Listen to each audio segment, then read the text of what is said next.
우리를 시험에 들게 하지 마옵소서.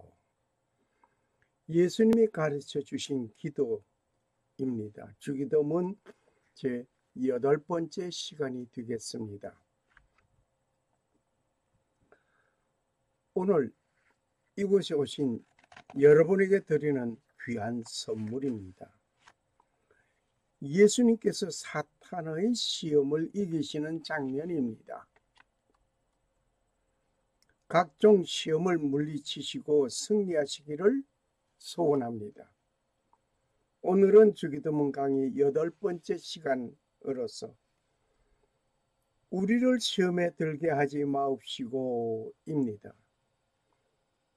우리를 시험에 들게 하지 마옵소서.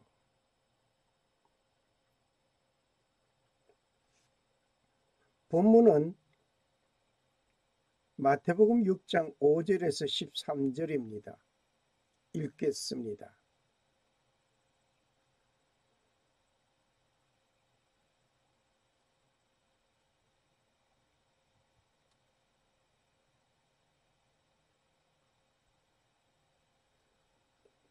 또 너희가 기도할 때에 의식하는 자와 같이 되지 말라. 저희는 사람에게 보이려고 회당과 큰 거리 어귀에 서서 기도하기를 좋아하느니라. 내가 진실로 너희에게 이르노니 저희는 자기 상을 이미 받았느니라. 너는 기도할 때에 내 골방에 들어가 문을 닫고 은밀한 중에 계신 내 아버지께 기도하라. 은밀한 중에 보시는 내 아버지께서 갚으시리라. 또 기도할 때에 이방인과 같이 중언부언하지 말라. 저희는 말을 많이 하여야 들으실 줄 생각하느니라. 그러므로 저희를 본받지 말라. 구하기 전에 너희에게 있어야 할 것을 하나님 너희 아버지께서 아시느니라. 그러므로 너희는 이렇게 기도하라. 하늘에 계신 우리 아버지여, 이름이 거룩히 여김을 받으시오며 나라의 임하옵시며 뜻이 하늘에서 이룬 것 같이 땅에서도 이루어지이다. 오늘날 우리에게 일용할 양식을 주옵시고 우리가 우리에게 죄 지은 자를 사하여 준 것 같이 우리 죄를 사하여 주옵시고 우리를 시험에 들게 하지 마옵시고 다만 악에서 구하옵소서. 나라와 권세와 영광이 아버지께 영원히 이사옵나이다. 아멘. 너희가 사람의 과실을 용서하면 너희 천부께서도 너희 과실을 용서하시려니와 너희가 사람의 과실을 용서하지 아니하면 너희 아버지께서도 너희 과실을 용서하지 아니하시리라. 마태복음 6장 5절에서 15절.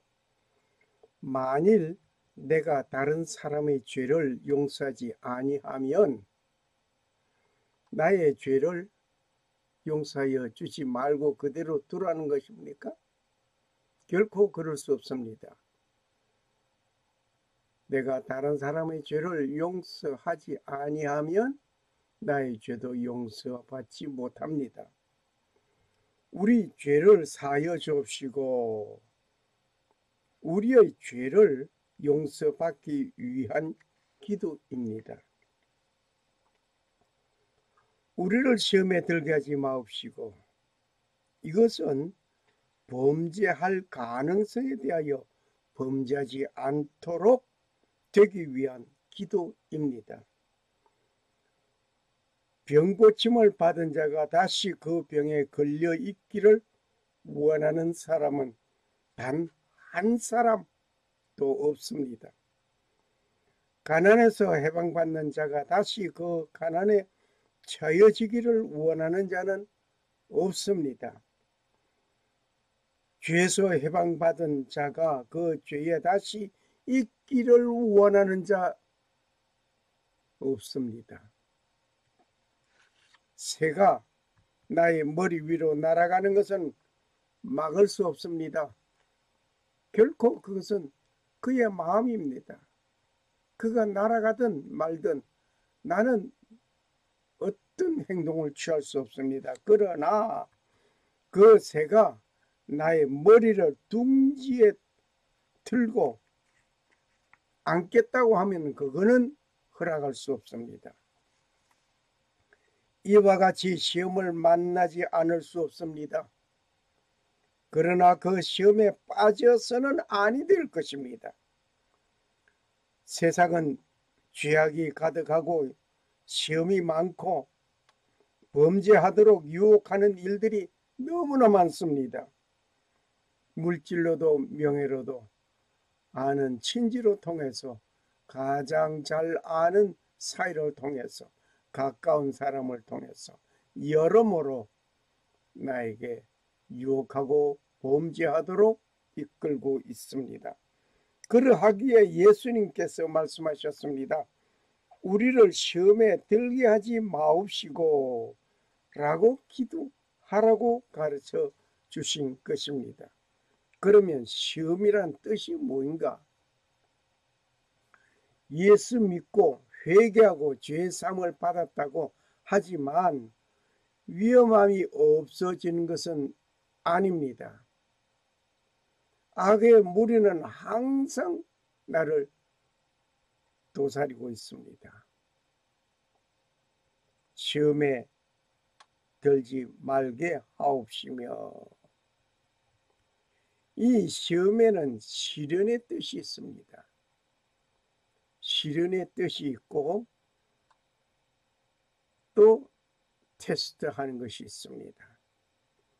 도가니는 오늘 풀무는 금을 연단하거니와 여호와는 마음을 연단하시느니라.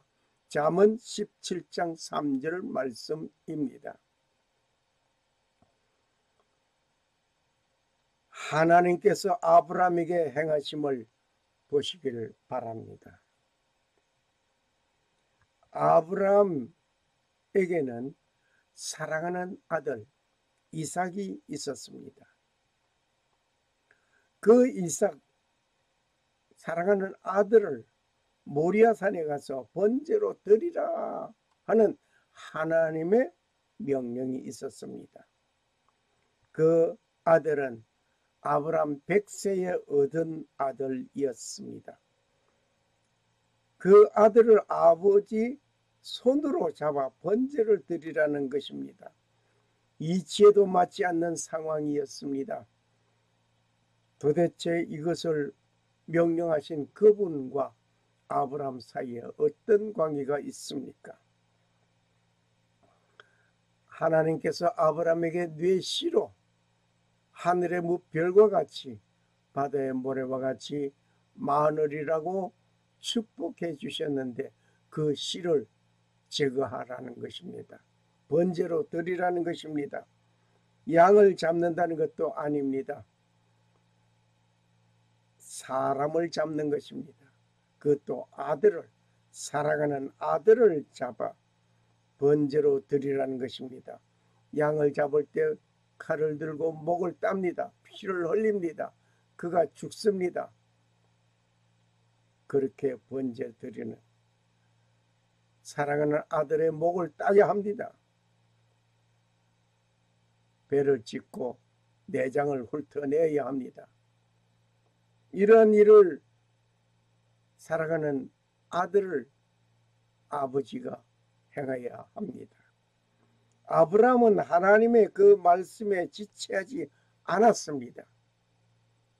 어느 누구와도 의논하지도 않았습니다. 번제물이 될 아들과 함께 모리아산으로 갔습니다. 놀라운 아브라함의 그 행동이었습니다. 손을 내밀어 칼을 잡고 그 아들을 잡으려 하더니 여호와의 사자가 하늘로서부터 그를 불러 가라사대 아브라함아 아브라함아 하시는지라. 아브라함이 가로되 내가 여기 있나이다 하매 사자가 가라사대 그 아이에게 네 손을 대지 말라. 아무 일도 그에게 하지 말라. 네가 네 아들 네 독자라도 내게 아끼지 아니하였으니 내가 이제야 네가 하나님을 경외하는 줄을 아노라.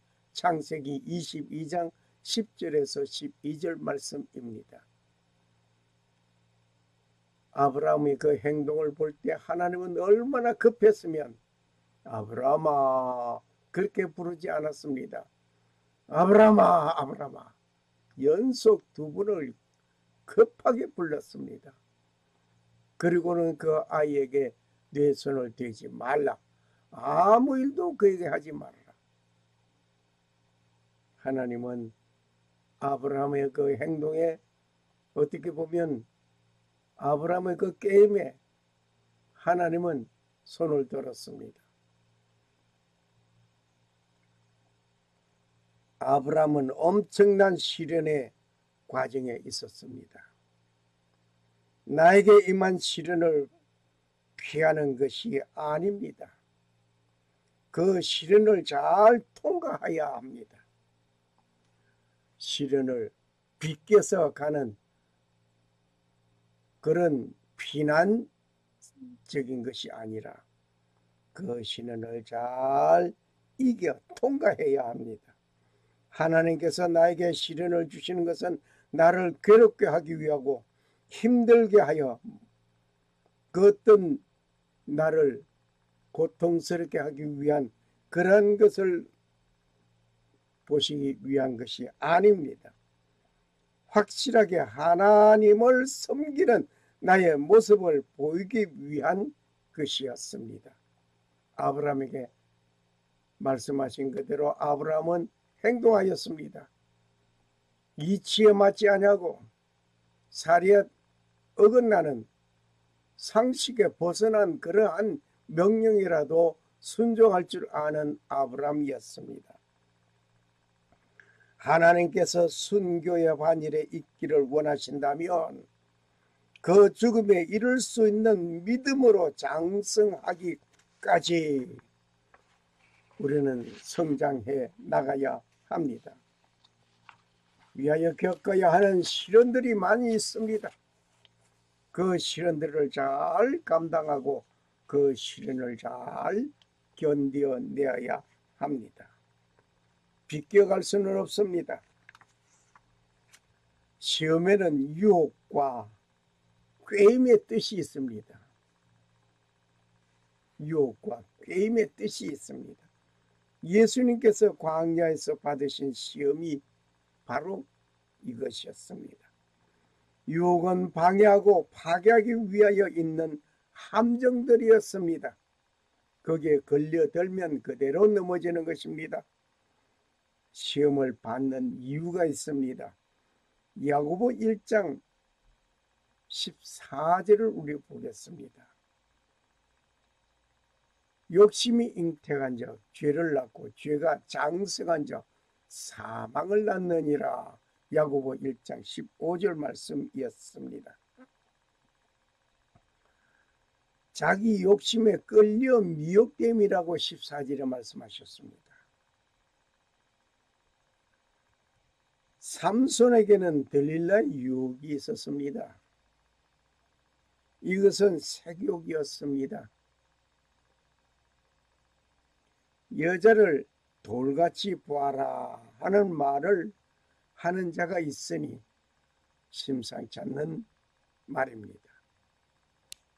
오직 각 사람이 시험에 드는 것은 자기 욕심에 끌려 미혹됨이라고 야고보 1장 14절에 말씀하셨습니다. 삼손은 들릴라의 유혹이 있었고 그의 색욕이었습니다. 그러므로 우리는 유혹해 오는 색욕, 그 유혹을 잘 극복하고 이겨 나가야 합니다. 이곳에서 피하면 내가 새로운 곳에 간 그곳에 그 유혹이 안 오면 좋겠는데 그 유혹이 또 따라옵니다. 그 자리에 비켰다고 해서 끝난 것이 결코 아닙니다. 유혹을 잘 감당하고 견뎌 이겨 승리해야 합니다. 아나니아에게는 명예욕이 있었습니다. 성령을 속인 것이었습니다. 땅을 가지고 있을 때도 내 것이었습니다. 그러나 그 땅을 팔아 돈을 가진 것도 내 것이었습니다. 그 땅값 얼마를 감추는 것도 내 것이었습니다. 그 감춘 돈을 두어두고 땅을 팔아 전부 드리는 것 같이 행동한 그것이 내 것을 가지고 행한 것이었습니다. 그런데 이것은 성령을 속인 것입니다. 베드로를 속인 것이 아니라 성령을 속인 것입니다.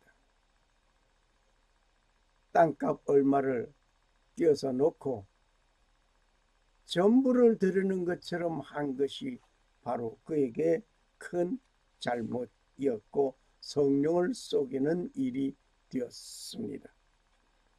마치 무엇과 같은 거 하니 사막을 여행하는 자가 신기루를 만난 것 같습니다. 사막을 여행하는 자가 신기루를 만나면 어떤 일이 발생하겠습니까? 신기루는 빛이 굴절하는 것을 통과하는 매질의 단단한 정도 차이에 기인하는 것 같은 공기라도 고도와 온도에 따라 그 밀도가 틀리게 작용합니다. 그러므로 빛의 굴절, 지면에서 더운 공기가 공중으로 오르게 되고 찬 공기는 지면으로 쏟아져 내려오고 있게 됩니다. 이때 발생하는 것은 놀라운 것입니다. 마치 허상을 보는 것 같고 아닌 갑자기 어떤 도시가 눈앞에 들어지는 것 같고 또 오화샘이 보이는 것 같은 그런 현상들이 비루어지게 됩니다. 그림에서 보는 바와 같이 사막에서 신기루를 만나면 저곳이 오아시스가 있는 것으로 착각하게 됩니다. 모래에 의하여 데워진 뜨거운 공기층이 렌즈 구실을 하여 멀리서 보이는 빛을 굴절시켜서 신기루 현상이 나타난다고 하였습니다. 우리는 사막을 여행하는 자들이 사막에서 갈증을 느끼다가 견디지 못하 죽는 물을 찾지 못한 것도 문제이지만은 저곳에 오아시스가 있는 줄 알고 열심히 달려가도 오아시스는 없는 것이었습니다. 그를 갈증하여 피곤 결국 사막에서 사망하는 것입니다. 신기루를 보고 가다가 죽기까지 하는 일들이 사막 여행자들이 겪는 일들이었습니다. 신기루는 뜨거운 모래 사막이나 열대 지방의 도로에서 자주 일어나는 현상입니다. 신기루 현상이 일어나는 원리에 대해 좀 더 자세히 알아보겠습니다. 신기루는 빛의 굴절 때문에 일어나는 것입니다. 빛의 굴절 때문에 일어나는 것인데 빛은 차가운 공기보다 밀도가 낮은 따뜻한 공기에서 속도가 더 빠릅니다. 따라서 온도에 따라 밀도가 다른 두 공기의 경계면에서 빛의 굴절이 일어나는 것입니다. 뜨겁게 달아오른 대기열이 복사되어 빛을 굴절시키기 때문에 바로 앞에 다른 바다나 호수가 있는 것처럼 착각을 일으키게 하는 것입니다. 그렇게 되면 사막을 지나던 여행자들은 그 물을 마시기 위하여 달려가게 됩니다. 신기루란 물체가 실체의 위치가 아닌 다른 위치에 보이는 현상을 말하게 됩니다. 불안정한 대기층에서 빛이 굴절되는 현상, 그 생기는 현상을 말하고 있습니다. 계속해서 이런 일이 반복되면 나중에는 혼수 상태에 이르게 되고 모래를 퍼먹다가 죽게 되는 일까지 발생된다고 사막 여행자들은 한결같이 말을 하고 있습니다. 우리는 진리의 복음을 쫓는 자들 중에서 사막의 신기루에 속듯이 잘못된 것을 쫓다가 멸망에 이르는 자들이 많이 있습니다. 신기루 현상을 보시겠습니다. 여기에 그림 하나를 보면 이것이 지금 정상적으로 나타나 있는 것이 아니고 빛의 굴절로 인해서 나타난 현상입니다. 우리가 자동차를 운전하고 갈 때에 아스팔트 위에 갑자기 저 멀지 않은 그곳에 물이 있는 웅덩이가 있는 것을 가끔 느낄 수 있을 겁니다. 그곳을 갔지만은 물은 한 방울도 없습니다. 그냥 통과하고 있습니다. 그런데 또 가보면 계속 저곳에 있습니다. 이와 같은 것이 신기루 현상이라고 합니다. 오늘 영상을 보시겠습니다. 지금 이 영상을 신기루 현상으로 빚어져 저 멀리 있는 어떤 것이 가까이 있는 실체같이 보여지는 이런 현상입니다. 이런 일들은 옛날 사막에서만 있는 것이 아니라 지금도 곳곳에서 이러한 현상들이 있음을 봅니다. 여러분에게는 어떤 유혹이 있습니까? 어떤 유혹이 여러분을 괴롭히고 있습니까? 또 도전해 옵니까? 어떻게 그 유혹을 잘 극복하고 나갑니까? 아니면 그 유혹을 비껴서 피난처를 찾아 가고 있습니까? 비껴가 보안들 그곳에 다시 그 유혹은 계속 찾아옵니다. 어떻게 하시겠습니까? 그래도 또 비껴가겠습니까? 그 유혹을 잘 극복하고 승리하는 여러분이 되시기를 바랍니다. 시험에 빠지지 않는 비결이 있습니다. 시험에 빠지지 않는 그 비결. 시험에 빠지지 않는 비결은 나의 약점이 무엇인가를 먼저 발견해야 합니다. 누구든지 사람은 강한 것 같으면서도 약한 약점이 있습니다. 누구에게든 똑같습니다. 어떤 약점이 있든 약점이 있습니다. 그것을 인정하든 아니하든 간에 약점이 있습니다.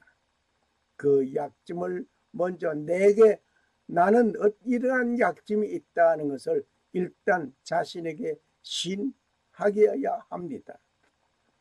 노아는 술에 약한 자이었습니다. 술에 약한 노아가 술을 마시고 취한 가운데 벌거벗은 줄 모르고 잠을 자고 있다가 결국 크나큰 실수를 한 일들을 우리는 잘 알고 있습니다. 다윗과 솔로몬 정욕에 약한 자이었습니다. 다윗의 약함, 정욕에 약했습니다. 그래서 그는 실수하였습니다. 솔로몬 역시 그랬습니다. 후궁을 많이 둠으로 인해서 결국 하나님을 잘 섬기던 솔로몬이 그는 우상이 가득한 도시로 만들었습니다. 아론과 미리암은 시기심에 약한 자이었습니다. 시기심에 약하여서 모세만 그래 하나님과 함께 대면하느냐 그러면서 도전해 왔던 것이었습니다. 그러면 나는 무엇에 약한 자였습니까? 나 가진 가운데 강인한 것 같으면서도 약한 부분이 있습니다.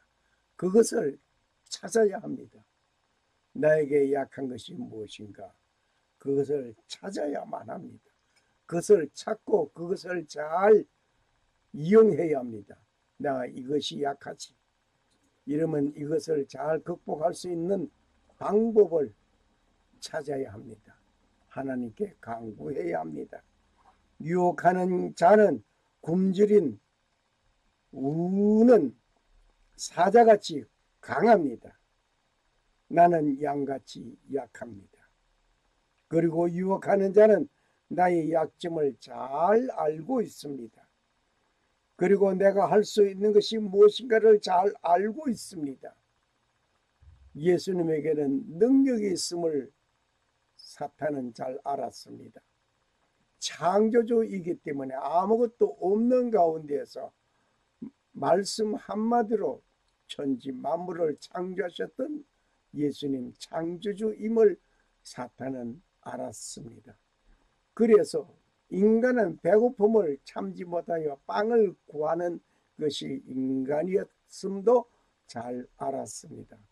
인간의 육체를 가진 예수님에게 창조의 능력을 발휘하여서 돌이 떡이 되도록 하여서 먹게 하라. 네 굶주린 창조를 40일 동안 내가 아무것도 먹지 않았으니 이것으로 네 창조를 채우라. 이것이었습니다. 인간에게 가장 약한 것이 무엇인가를 사탄은 알았습니다. 또 예수님께서는 창조주 능력을 가진 자임을 알았습니다. 그것을 집합하여 능력을 행하여서 굶주린 창자를 채우고자 하는 그런 유혹이었습니다. 사탄은 내가 무엇을 잘 할 수 있으며 내가 무엇에 약한가를 먼저 잘 알고 있습니다. 이제 우리는 하나님의 전신갑주를 입지 아니하면 아니 될 것입니다. 하나님의 전신갑주를 입어야 합니다. 유혹하는 자는 굶주려 우는 사자같이 강하다고 좀 전에도 말씀을 드렸습니다. 그 강한 그 유혹하는 자, 꾀는 자, 사탄은 계속 점령해 옵니다. 이제 우리는 하나님의 전신 갑주를 입어야만 합니다. 하나님의 전신 갑주를 입지 아니하면 우리는 아니 됩니다. 정말로 너희가 주 안에서 그 힘의 능력으로 강건하여지고, 정말로 너희가 주 안에서 그 힘의 능력으로 강건하여지고, 어디 안에서? 주 안에서, 하나님 안에서 마귀의 괴계를 능히 대적하기 위하여 하나님의 전신갑주를 입어라. 마귀의 괴계를 능히 대적하기 위하여서 하나님의 전신갑주를 입으라고 하였습니다. 하나님의 전신갑주를 입으라, 완전 무장하라는 것입니다. 우리의 실험은 혈과 육에 대한 것이 아니요 정사와 권세와 이 어둠의 권세 주관자들과 하늘에 있는 악의 영들에게 대함이라. 우리는 누구와 싸워야 합니까? 내 대적, 나를 유혹하는 그들과 싸워야 합니다. 세상 나라 사람들은, 정권자들은 그 반대자들과 싸우려고 노력합니다. 그런데 믿음의 선봉자가 된 나는 믿음의 방해자 그들과 싸워야 합니다. 우리의 씨름은 혈과 육의 것이 아니라고 했습니다. 정사와 권세와 그 어둠의 세상 주관자들과 하늘에 있는 악의 영들과 함께 싸워야 합니다. 그러니 우리는 약하지 약합니다. 그러니 우리는 늘 꾀임에 넘어지고 그 싸움에 패배하는 꼴을 많이 겪고 있습니다. 그래서 하나님의 전신 갑주를 입으라고 하였습니다. 하나님의 전신 갑주, 완전 무장하는 신앙에 완전 무장하라는 것입니다. 그러므로 하나님의 전신 갑주를 취하라. 그러므로 하나님의 전신 갑주를 취하라. 이는 악한 날에 너희가 능히 대적 모든 일을 행한 후에 서기 위함이라고 하였습니다. 뭐하기 위해서? 모든 일 그걸 행한 후에 굳건하게 서기 위한 것이었습니다. 그런즉 서서 진리의 허리에 띠를 띠고, 진리의 허리에 띠를, 이 진리 하나님의 말씀으로 내 허리를 동여 메어야 합니다. 의의 흉배를 붙이고, 의의 흉배를 붙이고 평안의 복음에 예비한 것을 신고, 평안의 복음에 예비한 신을 신고, 모든 위에 믿음의 방패를 가지고, 믿음의 방패를 가지고 이로써 능히 악한 자의 모든 화제를 소멸하라. 믿음이 없이는 악한 자의 화살을 막아낼 수 없습니다. 내 믿음이 흔들리고 내 믿음이 굳건하지 못하면 악한 자의 유혹에 넘어지고 오는 화살에 넘어집니다. 흔들리지 않는 믿음 되어야 합니다. 뿐만 아니라 구원의 투구와 성령의 검, 곧 하나님의 말씀을 가지라. 에베소 6장 10절에서 17절을 우리는 보았습니다. 하나님의 전신갑주, 하나님의 완전 무장하는, 서서 진리의 허리 띠를 띠고 의의 흉배를 붙이고 평안의 복음에 예비한 신을 신고 모든 것에 믿음의 방패를 가지고 이로써 능히 악한 자의 모든 화제를 소멸하고 구원의 투구와 성령의 검과 곧 하나님의 말씀을 가지라고 했습니다. 성령의 검, 성령에 충만하지 않으면 아니 되겠습니다. 그리고 악마의 괴기를 대적하여야 합니다. 악마의 괴기를 대적하고 그러기 위하여 깨어 있어야 할 것입니다. 깨어 기도하라고 하였습니다. 예수님께서 겟세마네 동산에서 기도하시다가 제자들에게 왔습니다. 제자들이 피곤하여 잠에 쏟아져 있는 그 잠길에 있는 모습을 보셨습니다. 너희가 나와 함께 한시 동안도 이렇게 깨어 있을 수 없더냐? 시험에 들지 않게 깨어 기도하라. 마음에는 원이로되 육신이 약하도다. 마태복음 26장 40절 말씀이었습니다. 한시 동안도 깨어 있을 수 없더냐? 예수님은 절규의 기도를 하고 있는 순간에 졸고 자고 있는 제자들을 향한 예수님의 질타였습니다. 이것이 예수님의 제자, 그들에게 12제자에게 하신 말씀이 아니라 요한 베드로 에게 말씀하심이 아니라 바로 오늘 여러분과 나에게 하신 말씀입니다. 한시 동안도 깨어 있을 수 없더냐? 시험에 들지 않게 깨어 있어야 한다고 했습니다. 깨어 있지 않으면 시험에 들게 되는 것입니다. 그러기 위해서 기도하라고 했습니다. 마음에는 원하지만 육신이 약하였다. 내 육신의 피곤함을 그냥 쓰러지는 일이 많이 있습니다.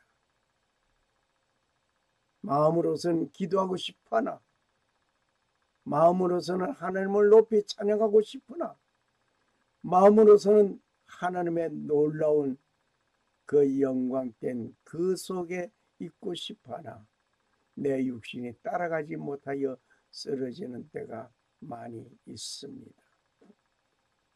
그러므로 우리는 깨어 기도하라고 하신 주님의 말씀을 우리는 귀담아 듣고 행동에 있어야 할 것입니다.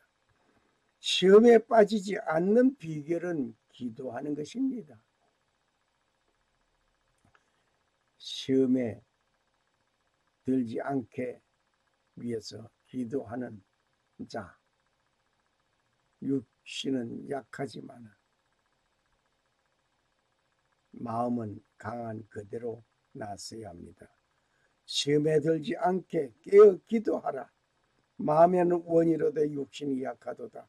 마태복음 26장 40절 말씀이었습니다.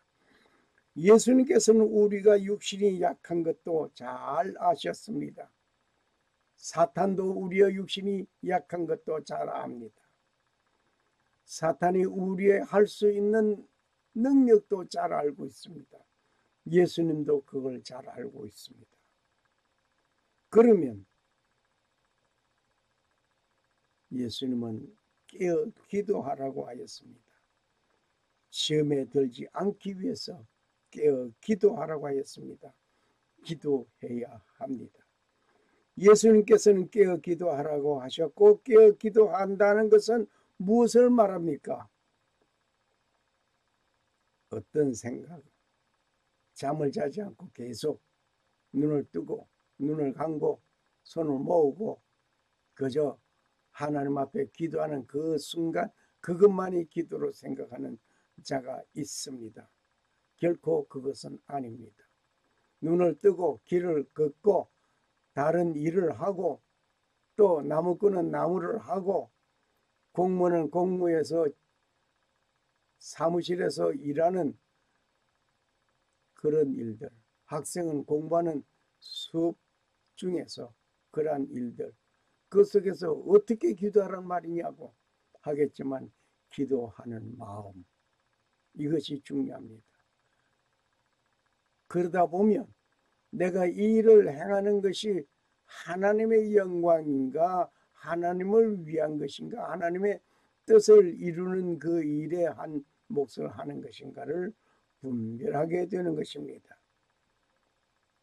그렇게 되면 유혹해 오는 것도 막을 수 있습니다. 권력 있는 자에게 찾아오는 것은 물질 공세로 옵니다. 물질을, 뇌물을 받고 나면 그 다음에 그것이 올가미가 되어서 요구하는 것을 듣지 않을 수 없는 상황이 이루어집니다. 그래서 깨어 기도하라. 그래서 그 물질 공세해 오는 것을 무엇 때문인가를 분석하기 위해서 눈 뜨고 있는 행동을 하면서 대화를 하면서도 하나님께 여쭈어뵙는 그러한 것이 깨어 기도하는 것입니다. 잠자고 있는 자는 사물들과 진행되는 상황을 볼 수 없습니다. 그러나 깨어 있는 자는 사물의 변화, 일어나는 상황, 이 모두를 보고 판단하고 느낄 수 있습니다. 이와 같이 지금 현 시대의 흐름과 변하는 상황들을 보고 무엇을 어떻게 해야 하는 것인가를 판단하게 되는 것입니다. 현 시대를 잘 볼 줄 아는 자가 깨어 기도하는 자입니다. 이 일들을 보면 기도하는 사람이 되어져 있지 않으면 아니 됩니다. 급변하게 변화하여 가는 현 시대, 현실을 뒷전에 두고 안일한 자세로 기도하는 자가 깨어있는 기도자가 될 수 없습니다. 그는 마치 몽롱한 상태에서 잠꼬대하는 자와 같은 것입니다. 악한 자들이 크리스찬들에게 어떻게 도전하고 있는가를 우리는 잘 보아야 합니다. 미국에서 노아의 법이 1991년 조지 부시 대통령이 서명하고 뒤에는 랍비들이, 주대인들이 전부 서 있습니다. 다른 어떤 국무가 서 있는 것도 아닙니다. 이걸 잘 봐야 합니다. 1991년에 발효된 이 노아의 법, 이 노아의 법이 뭐인가? 그저 그냥 노아의 법이라 했으니 좋은 것인가 보다. 유대인들을 위한 어떤 것인가 보다 그렇게 생각하고 지나갈 수 있습니다. 그런데 그 법의 내용을 우리는 잘 보아야 합니다. 이 법이 무엇인지 알려지면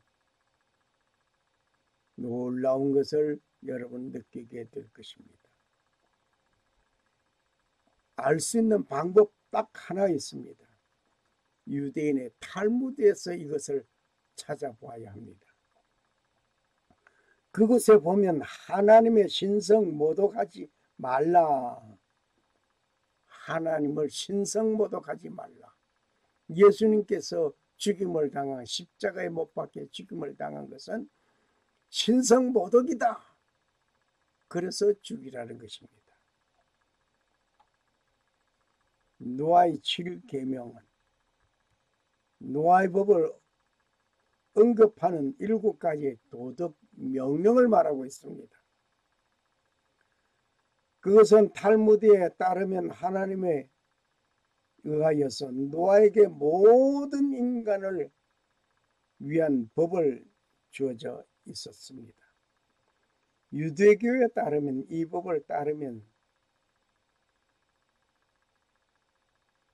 이 법에 어떠한 비유대인이라고 할지라도 선한 이교도로 여겨진다고 하였습니다. 유대교의 천국인 올람 하와 위치를 보장받는다. 이것이었습니다. 한마디로 함축한다면 유대교를 신봉하지 아니하면 아니 되게끔 신봉자들은 번의 노아, 즉 노아의 자녀들이라 불리며 유다교 집회에 참여할 수 있습니다. 그리고 노아의 법보다 먼저 에덴 동산에 아담에게 주어진 법이 있었습니다. 후에 신하의 계시에서 시내산 계시 말입니다.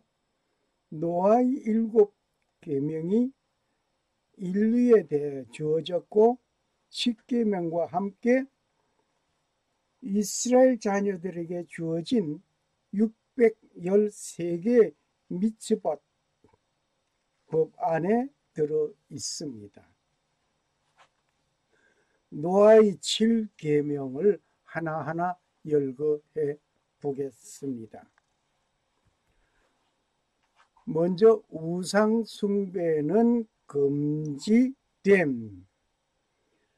사람은 유일신만 믿고 경배해야 한다. 그 노아의 법 제1계명입니다. 주 외에 다른 신이 있다고 생각하는 것은 대적한다.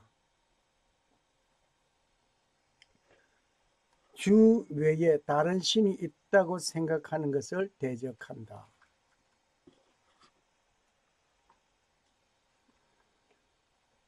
예수를 메시아로 경배하는 것은 불경죄로 탈무드에 의하여 참수형에 처한다. 예수를 믿는 사람, 예수를 메시아로 경배하는 것은 참수형에 처한다고 그랬습니다. 그래서 예수님을 죽이자고 한 것입니다. 즉 다시 말을 하면 노아의 법에 의해 의존하여서 예수는 신성 모독했다. 그래서 예수를 처형한다는 것입니다. 그렇게 처형했기 때문에 예수님을 메시아로 경배하면 역시 목베어 죽이겠다. 그래 예수 믿는 사람 목베어 죽이자 이 말입니다. 두 번째 계명 근친 상간간이나 간음을 금지한다. 참 좋은 말이네요. 노아의 법 2번째, 근친 상간이나 간음은 금지된다. 인간은 성적 대상체가 아니고 쾌락은 인생의 궁극적인 목적이 아니다. 참 좋은 말입니다. 3번째, 노아의 법 3번째 계명은 살인을 금지한다. 10계명 하나면 되지 뭘 노아의 법을 또 따로 만들었는가 하겠지만은 이유가 있습니다. 살인은 금지된다. 하나님의 형상을 닮은 인간의 생명은 신성하다. 하나님의 형상을 낳아 창조 원리에 있어 창세기에서 보면 하나님의 형상대로 인간을 지었기 때문에 인간의 그 생명은 신성하다. 역시 느껴지는 말씀이 내가 거룩하니 너희도 거룩하라고 하신 주님의 말씀이 생각납니다. 노아의 법 제4번째 계명, 하나님의 이름을 저주하는 자를 금한다. 하나님의 이름을 저주하는 자 금한다. 참 놀라운 법인 것 같으면서도 노아의 법 7가지를 따로 떼어낸 이유가 있습니다. 목베어 죽이려고, 예수를 메시아로 경배하는 자는 목베어 죽이려고. 우리는 신을 경외해야 할 뿐만 아니라 그의 말을 신성시한다. 그러니까 하나님의 이름을 저주하는 자 금지되고 또 신을 경배해야 하는데 그 신의 말씀 역시 신성시한다. 이것이 인간과 동물을 구별을 짓는 것이다. 인간과 동물에게는 이런 것이 없거든요. 그래서 구별 짓는다. 4번째 계명이었습니다. 노아의 법 제5번째, 도적질을 금한다. 노아의 5번째 계명, 도적질 하지 말라 이거죠. 역시 10계명에서 도적질 하지 말라는 그거 하나면 되지 뭘 또 따로 이렇게 거론하는지. 하여간 세상은 우리 하고 싶은 대로 주어진 것이 아니다. 좋은 말이죠. 도적질 하지 말라 하면 되지 도적질 하지 말라 하면서 뭘 토를 이렇게 붙이는지 모르겠어요. 세상은 우리 하고 싶은 대로 주어진 것이 아니다. 내가 갖고 싶어 한다고 해서 막 주워가서는 안 된다 이 말이죠. 6번째 계명, 노아의 법 6번째 계명을 봅니다. 6번째 계명은 살아있는 동물로부터 얻은 고기를 먹는 것은 금지된다. 동물을 잔인하게 해서는 안 된다. 살아있는 동물로부터 얻은 고기, 살아있는 동물을 죽이지 않고 고기를 먹을 수 있는 방법이 있나요? 하여간 동물을 잔인하게 대해서는 안 된다. 이 계명은 고기를 먹는 허락에 함께 노아에게 처음 주어졌다고 하는 것. 그냥 노아에게 고기를 먹게 한 것. 그런데 노아에게 고기를 먹게 한 그거. 노아의 법에서 다시 다루고 있네요. 7번째 계명, 노아의 법 7번째 계명. 인류의 정의의 법정을 세워 제6계명을 지키도록 강제하고 다른 유용한 법과 관습도 법제화한다. 참 이거 묘한 말입니다. 지금까지 노아의 법 7가지 중에 첫 번째 우상숭배 금지, 유일신만 믿고 경배해야 된다. 두 번째 근친상간의 간음 금지된다. 세 번째 살인을 금지한다. 하나님의 형상을 닮은 인간의 생명은 신성하다. 네 번째 계명 하나님의 이름을 저주하는 것을 금지한다. 그의 말 역시 신성하다. 이것이 인간과 동물의 구분을 짓는 표라고 하며 다섯 번째 계명이 도적질을 금한다. 세상은 우리하고 싶은 대로 주어진 것이 아니다. 여섯 번째 살인은 동물로부터 얻은 고기를 먹는 것은 살아있는 동물로부터 얻은 고기를 먹는 것은 금지된다. 동물을 잔인하게 대해서는 안 된다. 등의 6가지 계명, 이것을 인류는 정의의 법정에 세워 6계명을 지키도록 한다.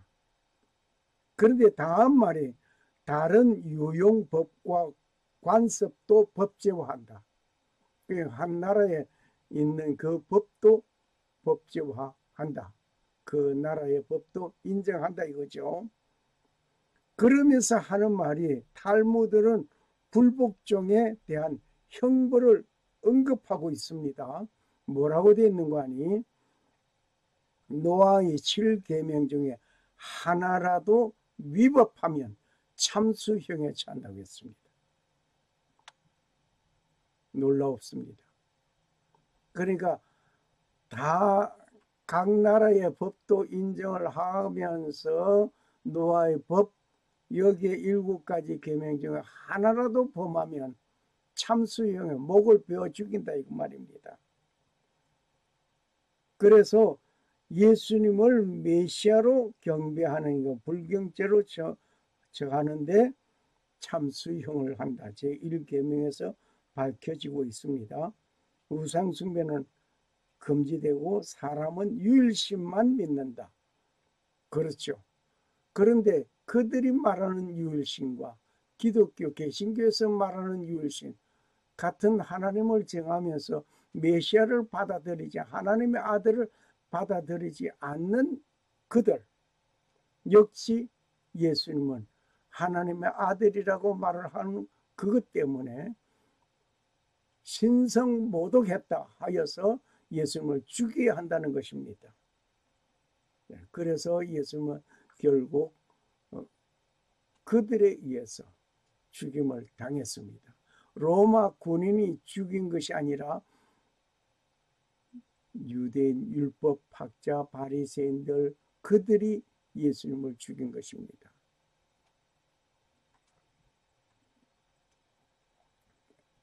정말 놀랍습니다.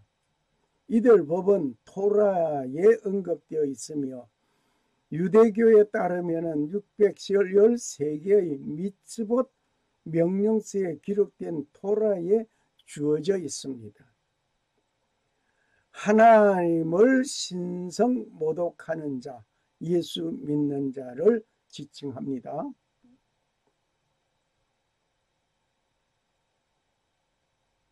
요한계시록 20장 4절에 보니까 또 내가 보좌들을 보니 그들이 그 위에 앉았는데 심판이 그들에게 주어졌더라. 또 예수에 대한 증거와 하나님의 말씀으로 인하여 목배임을 당한 사람들의 혼들 보았는데 그들은 그 짐승에게나 그 형상에게 경배하지 아니하였을 뿐만 아니라 그의 표를 그들의 이마 위에 손에도 받지 아니하였더라. 그러므로 그들은 살아서 그리스도와 함께 천년을 통치하더라. 여기에 하나님의 말씀으로 인하여 목배임을 당한, 하나님의 말씀을 듣고 순종하는 그들의 목배임을 당하는 그러한 일들 있었습니다. 그 탈무드는 불복종에 대한 형벌을 언급하였는데 노아의 7계명 중 하나라도 범한다면 뭘 한다? 목베어 죽이라. 참수형에 처한다. 이것이었습니다. 하나님을 신성 모독한 자, 예수 믿는 자를 지칭하여서 그들을 목베어 죽이게 되었습니다. 그리하여 목베기 위하여 단두대가 설치되어 있다는 것을 우리는 공공연하게 잘 알고 있는 사건입니다. 이 단두대가 뭘 하기 위해서, 누굴 위해서? 노아의 법에 의하여서 사형받아 죽임을 당하여 목배임을 받아 죽여야 될 이 일들 말입니다. 정말 놀랍습니다. 이것이 현실에 와 있든 아니었든 그것을 인정하고 안 하든 간에 이것은 현실입니다. 이 현실이 지금 진행되지 않았다고 해서 우리와 상관없는 그러한 하나의 얘기로 치부하고 지나갈 수 있는 것은 결코 아닙니다. 만들어져 있는 법은 언제 발효되어 진행될는지 그것은 아무도 모릅니다. 그 때가 되면 진행. 괴뢰칩이 이미 나와져 있습니다. 666. 이것이 성경에서 말하는 666과 같은 꼴이었습니다. 보면 분명히 666입니다. 괴뢰칩에 관하여서 이미 몇 번 강의를 해놓은 것이 있습니다만은 오늘 그 모든 것을 열가지 못하는 것을 송구스럽게 생각합니다. 이러한 일들이 일어나고 있는데 성도들은 신기루를 만난 듯이 이상한 곳으로 현혹되어 가고 있습니다. 평안한 마음으로 강 건너 불구경하듯이 보고 있습니다. 깨어 기도해야 한다는 것은 이러한 현실들을 보면서 기도해야만 하는 것입니다. 깨어 기도한다. 깨어 기도하라. 주님께서 한시 동안도 깨어 있을 수 없더냐고 탄식한 모습이 오늘 현 시대에 여러분과 나를 향한 하나님의 예수님의 통탄일 수 있습니다. 육신의 생각은 사망이요 영의 생각은 생명과 평안이라. 육신의 평안을 바라보고 있는 자는 결국 사망이요 영적으로 우리는 깨어 기도하고 각성하고 살아가는 그에게는 생명과 평안이 있을 수 있습니다. 이로 인해서 우리 육신은 좀 고통을 당할 수 있습니다.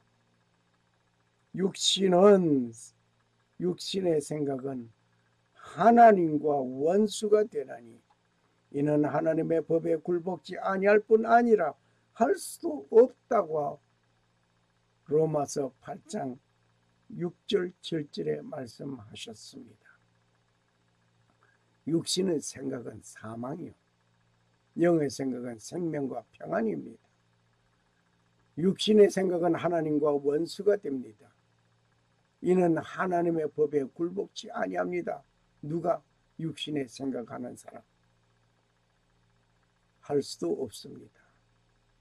우리는 영에 속한 자로서의 완전 무장한 전신 무장한 전신 갑주를 입은 하나님의 군사가 되어져야 될 것입니다. 하늘에 계신 우리 아버지, 이름이 거룩히 여김을 받으시오며 나라 임하옵시며 뜻이 하늘에서 이룬 것 같이 땅에서도 이루어지이다. 오늘날 우리에게 일용할 양식을 주옵시고 우리가 우리에게 죄 지은 자를 사하여 준 것 같이 우리 죄를 사하여 주옵시고 우리를 시험에 들게 하지 마옵시고 다만 악에서 구하옵소서. 대의 나라와 권세와 영광이 아버지께 영원히 있사옵나이다. 아멘. 샬롬. 살아 역사하시는 주 하나님 아버지, 천지 만물을 창조하시고 평강을 주시는 하나님 아버지의 축복이 오늘 우리가 시험에 들지 않게 해주실, 우리가 시험에 들지 않도록 우리가 기도하고 우리가 하나님 앞에 간구하고 깨어있는 자가 되기 위해서 말씀해 주신 그 하나님 아버지의 놀라운 그 은혜가, 용서해 주실 그 아버지의 그 은혜가 임하시기를 간구합니다. 그리고 오직 하나님만 섬기고 성도로 부르심을 입은 모든 자에게 살아계신 창조주 하나님 우리 아버지와 주 예수 그리스도로 쫓아 은혜와 평강이 임하시기를 축복합니다. 아멘. 할렐루야. 할렐루야. 감사합니다. 감사합니다. 할렐루야.